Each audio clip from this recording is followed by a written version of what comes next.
be honest with you, I haven't watched anime series in a long time, since around summer 2016. Don't get me wrong, I'm sure there were a few good ones I've missed, but I know I didn't miss much and it's been pretty slow. Talking with friends in Japan, I've heard how much the industry is suffering lately, and it's a big reason that we continue to get the same Maho shoujo and sekai anime over and over and over again. So really, I've only watched movies since then.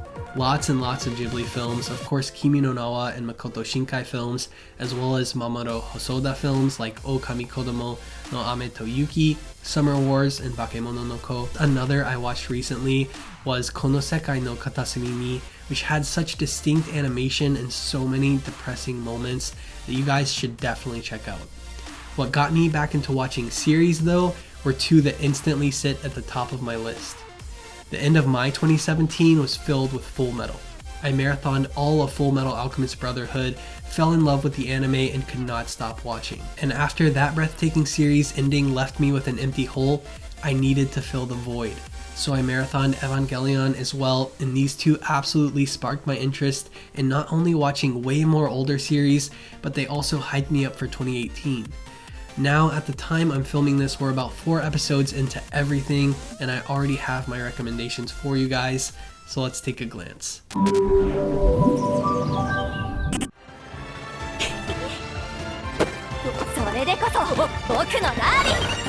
Hopefully for my recent video diving deep into the series, all of you are familiar with Darling in the Franxx. If you're not caught up, crunchyroll.com/soul, you can watch this anime every week as it releases free in HD. I'm pretty sure it comes out on Saturdays, and I highly recommend it.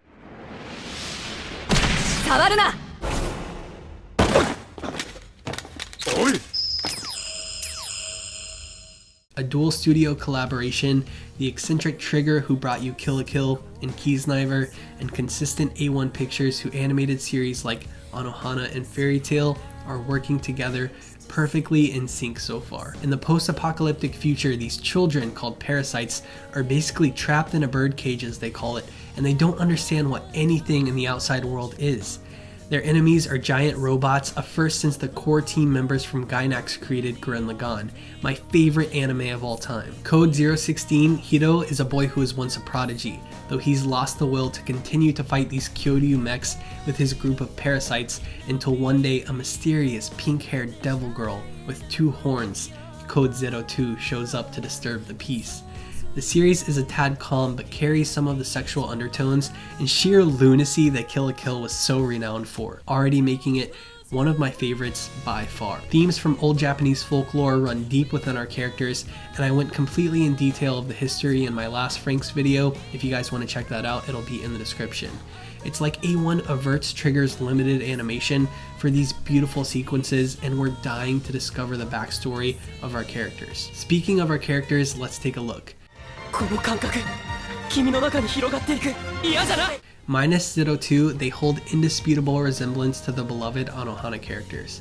Upon entering the welcome ceremony, a faceless, mask-wearing being states, "Turn your life into a blaze of glory, and shed every last drop of blood you have," implying that the parasite adolescents are expected to die for a hidden purpose. Their home of mistletoe, which means mistletoe, a plant that produces berries for means of reproduction, or the Western tradition of the Christmas kiss that you all already know. Either way, this represents romance and reproduction. The males are referred to as stamen, wearing a Y on their outfits, and the girls are pistols, carrying an X. It's not subtle by any means whatsoever. The visual symbolism and innuendos are very apparent in this show. The girls are literally submissive to their male counterparts inside the Franxx, to the point that they're getting down on all fours with their ass in full view. But Best Girl 02 is without a doubt the sexually confident woman that turns their world upside down, while Hiro's her match made in Wasteland with his timid personality that wasn't enough for his stamen role. Together, the two pilot the mech known as Strelitzia, named after the bird of paradise flower, a brightly colored symbol of joy and paradise, which contrasts Hiro's internal monologue of the Hyoku no Tori, the bird that shares its wings as a reference to Hiro failing the piloting program. 02 is more than just this season's best girl. She's the disobedient, hot-blooded teammate killer who has a special place in her heart for her new darling Hiro. And Hiro, who is confident in his union with 02, fails to pilot with Ichigo after his second kiss. Hiro and Zero Two rely on their own principles rather than the norms of the rest of the girls' submission. Zero Two's voice actor, Haruka-san, has been quoted stating, "She's got Hiro wrapped around her little finger," and that there's even a height comparison chart showing Zero Two being taller than Hiro, emanating the masculine prowess that she possesses. Their master-servant relationship that's clear from the start lays the groundwork for everything to move at Zero Two's pace. Clearly, there are way too many feministic, overly sensitive people on the internet complaining about their emotional suffering and humiliation like these are real people. And this is pretty fucking annoying because obviously these people have no idea what Trigger and A1's intentions even are yet. So far, I'm under the impression that the super robot action drama will have you craving more with every episode. The 4th episode was amazing. There's just something about Trigger girls with machine guns that gets me. 4 episodes in and I'm hooked. You guys can find me rambling on Twitter about the series every week. All I can say is I hope Zero Two ends up with Hiro in the end, and I can't wait for more backstory. Again, make sure you guys check it out on crunchyroll.com/soul.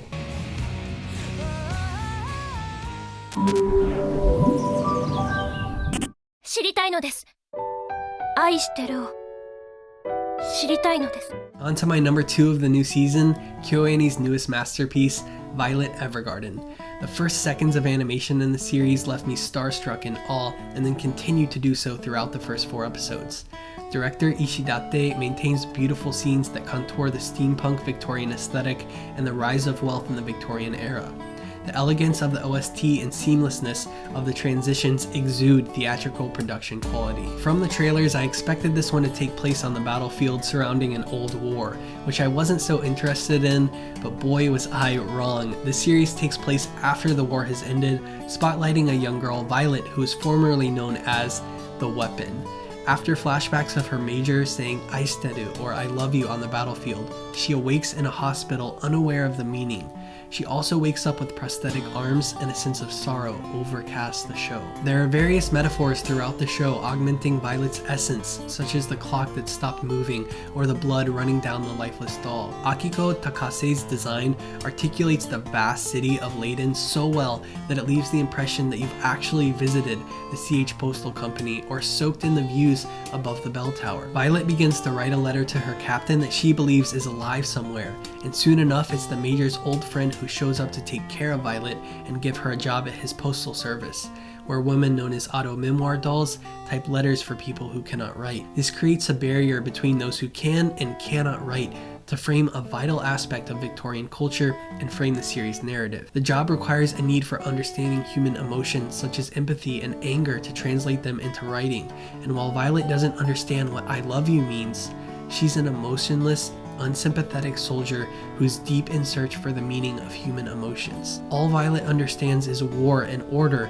but her referral to the typewriter as a weapon points to subtext of the Victorian era in which women attained access to communicate discontent with oppressive social conventions and express their feelings. The various display of flowers in the anime, which led to the development of expressing feelings from sexual desire to hate in Victorian England, went hand in hand with written letters. The violet flower generally means modesty, but looking further, a purple one assumes the patron was obsessed with thoughts of love, and the white denotes purity and chastity. The flowers lay a backdrop to the tone of a mid-19th century setting, but I believe Violet's newfound experience will be gained through the letters and her peers. We assume her Major Gilbert is dead, and everyone refuses to break the news to Violet. I can honestly say I'm not looking forward to the moment she finds out. Violet is learning how to be a person again, and as she discovers more and more, she may end up full of utter despair and wretched heartbreak. Bottom line is the animation and tone of color for photorealistic environmental lighting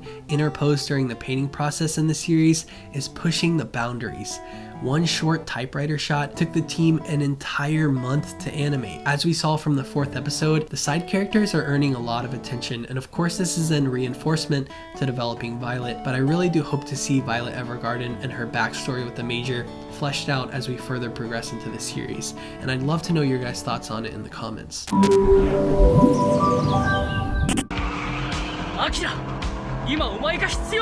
Devilman Crybaby, the horrific hype of the season. Now before we talk about Netflix's wild freeform piece of art, this is not Netflix's. Stop giving them all the credit. Any involvement Netflix had was monetary, and director Masaki Yusa has founded his own anime studio with the producer. Netflix just hired them and is receiving all the credit for, quote, doing something right finally, and it's pissing me off. Give credit to those who deserve it. Devilman Crybaby is based on Go Nagai's Devilman manga from the early 1970s, and even though it's over 40 years old now, so much of the content is relevant today, making it a worthwhile adaptation. Not to mention the director, Masaki himself stated that he's now at the top of his game. We were lucky enough for all 10 episodes to be released at once, so this is definitely one of those series you'll want to marathon as long as you don't mind the excess of charged, violent, and sexual visuals. Kicking off the story with psychotic Ryo Asuka wielding a machine gun and a distinct white coat, he's keen on preventing the revival of demons. With a fight fire with fire attitude, he believes uniting his childhood friend Akira with a demon is the only way to defeat them. Succeeding in uniting Akira with a mon, Akira becomes the self-proclaimed Devilman, keeping his human soul but acquiring the raw demon power and instinct. With an inhuman power and radical personality change, Akira gains high school popularity with his confidence and begins to kill the demons alongside Ryo. As the series progresses, Ryo and Akira start to veer off onto their own paths as pure chaos overruns Japan and the world.